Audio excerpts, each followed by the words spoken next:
Alright. This is not the same video. It's the next day, and I figured out this mount. Check this out.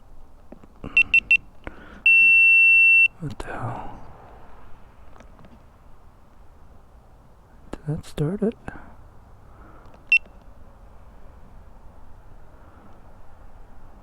Oh. Well, I can't tell whether this is started. Stand by.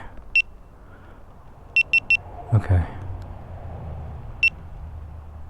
Alright, anyways, check that out. It's right off the beak. I don't know if you call that a beak or a mouth guard or whatever. But I took off this, there's a piece there and I took it off and it, anyways, I was able to put it on. So I'm going to see whether this perspective is ideal. I think it might be. I mean, short of being at my eyes. I could have it slightly higher, but I was thinking this gives me the best flexibility, and a little bit lower looking out that way I think would be better than higher looking down. I've erred on seeing more high than low, so we'll see. These are the 2 points. It's very subtle, but I look up and then I look down at the speedometer. So anyway, let's see how well this turns out. I'm going to do the exact same route I did yesterday, minus the part where I had to blow the red light. Anyways, we'll see how well this goes. I'm just waiting for the bike to warm up. There's apparently a way to set this display to always show in this color configuration, which I like better, but I have not figured that one out. Oh, and also what I was saying before, these white, or no, these silver chrome screws are what's used on both right and left, what's used to adjust the low beam. So hopefully you can see that with the camera pointing down that way. And then the high beam I think is up front somewhere, and there's just one screw. So, alright, I think we're ready.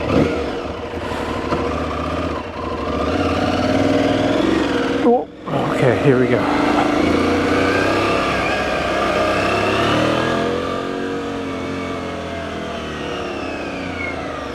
The other thing, I don't have any rhyme or reason as to why I have it pointing at me versus pointing at, this guy doesn't see me, pointing at me or pointing at the road. I just kind of flip back and forth, that's all. If I had better editing software, I would probably know exactly when I'm talking, and then I could have it pointing towards me. But I actually tried to use the software that this viewer had recommended. It looks okay, but the problem is when I'm using two different sources of media, I have to flip between the two, and it doesn't download it to the computer. It just kind of works with its location. So if it's an SD card, it just works with the SD card. So I'm not able to marry the two files. So I'm kind of back to using iMovie, which is fine. It just takes a little bit of time. I'm getting better at it.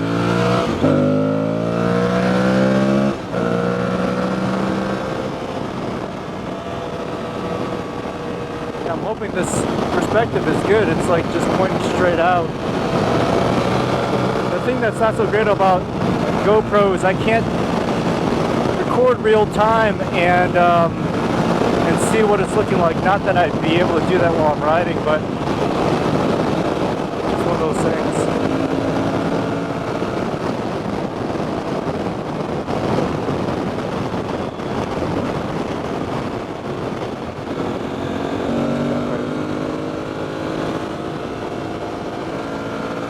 Hopefully he doesn't mind me doing that.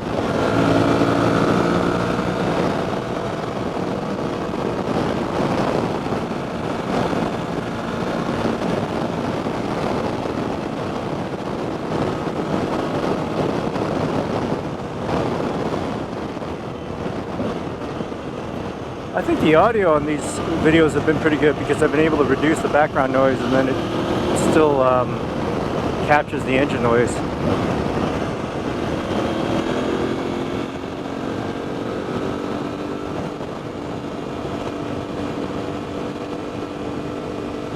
Certainly not as cold. 67 degrees it's showing me.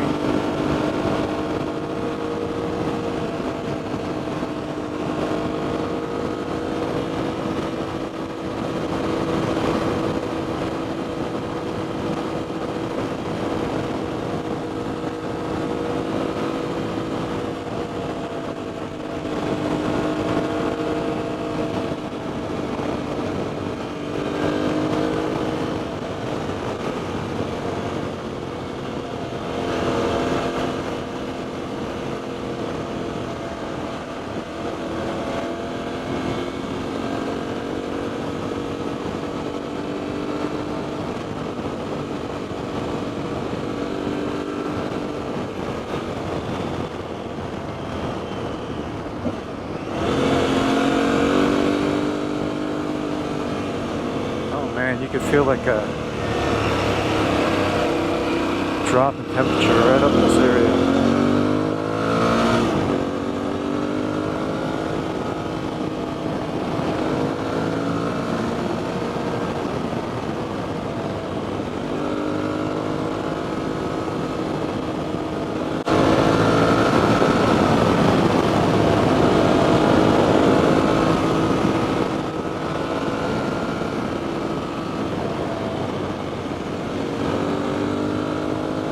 Kind of funny, my daughter was asking me yesterday, she's like, what did you do with all this time before you did these videos? Like, she sees me just working on my computer and just editing. Oh, almost got hit there. And I think I just sat there. I just sat on a chair and just kind of observed what was going on for hours at a time. I don't have a TV. I purposely don't watch the news. I'm completely uninformed. I'd rather be uninformed than misinformed. That's my new saying. I don't believe anything that's out there anymore. If I don't see it for myself, I don't believe it, which means I don't believe in a lot of things, and then also I don't know a lot.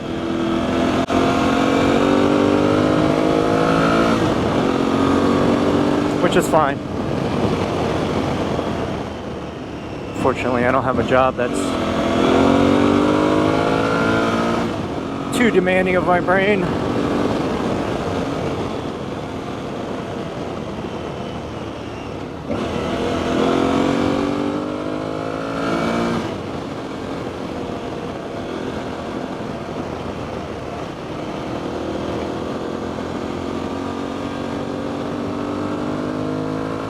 Now it's cold. What is this? 63,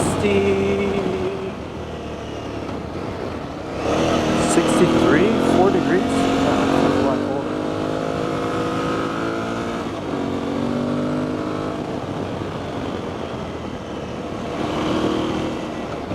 Man, I don't know how these bikers do it.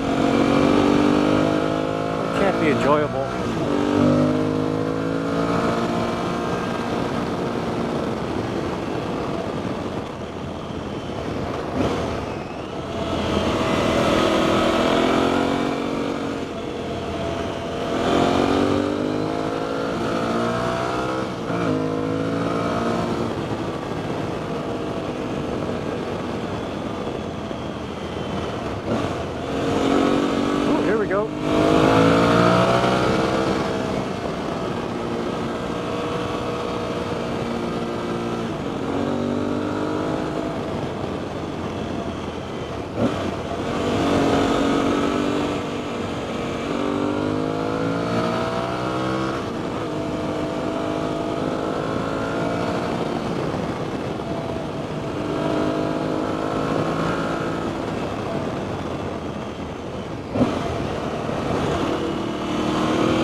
here?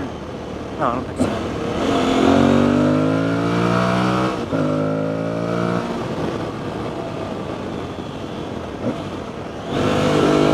It's right here. Yeah, that's this way.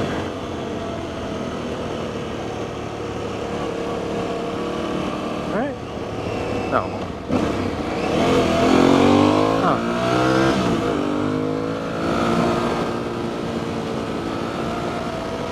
Here? Yeah, that's this way. Is this house for sale?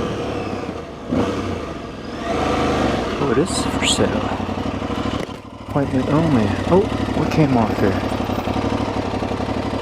Stand by. Something popped off. Yep. Oh yeah, let's see. Okay. Yeah. To keep that in mind.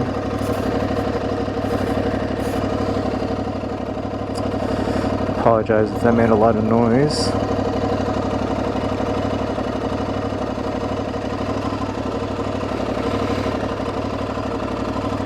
Alright, here we go.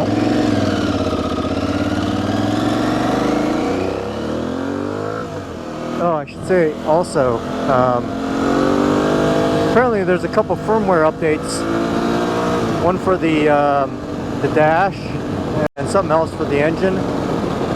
I guess these bikes have had a fueling issue at around, I don't know, 3,000 to 4,000 RPM or something like that. I've seen a couple comments, not on my channel, but on this, who's that? Hippie Drone or something like that. On his channel when he converted his silencers to a full, you know, whatever, full system, cat delete, straight through. And someone had asked him whether it fixed the fueling issue, and he said it did. And so that's the first time I was kind of like aware of some kind of fueling issue. And then I still forgot this guy's name, but he has a channel where he talks about how to fix it. Basically, you do you have to take it to the dealership and get a firmware update. We was talking about two different firmware updates, like I said, one for the engine fueling mapping, and then one for the dash, I guess. And he said it transformed his bike, which is kind of interesting. I mean, I can see where if you had an issue with it and then they fixed it, it's not, you know, it's good. I don't know how it would transform the bike, like how. So I'm contemplating whether I should take this in and get it done or not. I've never had the fueling issue. It seems fine. The way that the guy described it, he said it's like you're going along between 3,000 and 4,000 RPM, and it like totally just cuts out, and it seems like you don't know how to, you know, take out the clutch right, that kind of thing, or something like that. I've never had that. Anything remotely to that.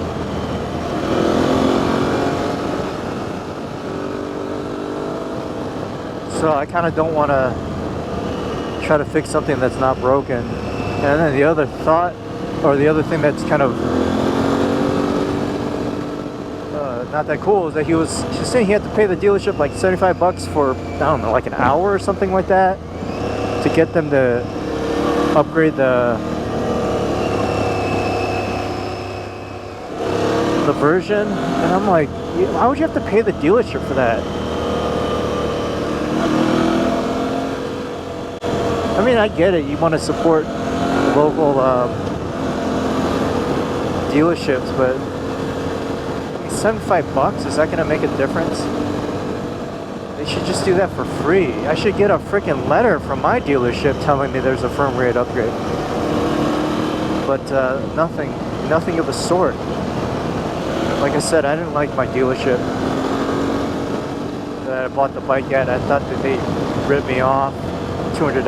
I think I would have paid gladly $200 if they just said, look, we want to make a profit on this bike, it's a hot bike. But they phrased it as if it was not that. It was like a pass-through fee from Aprilia. And I don't know. Other folks who had bought the bike had told me that they didn't receive that, and it just, to me, it just kind of dishonest. I mean, I try to be as honest as possible. I think it's a hard thing to do, admittedly, but I think that's something people should try to do more often. Just be honest with themselves and people around them. I guess that's probably like a character trait that's like the most difficult to achieve. Oh, see, this one fell off again. Let me stop. I gotta figure out a better way to mount this.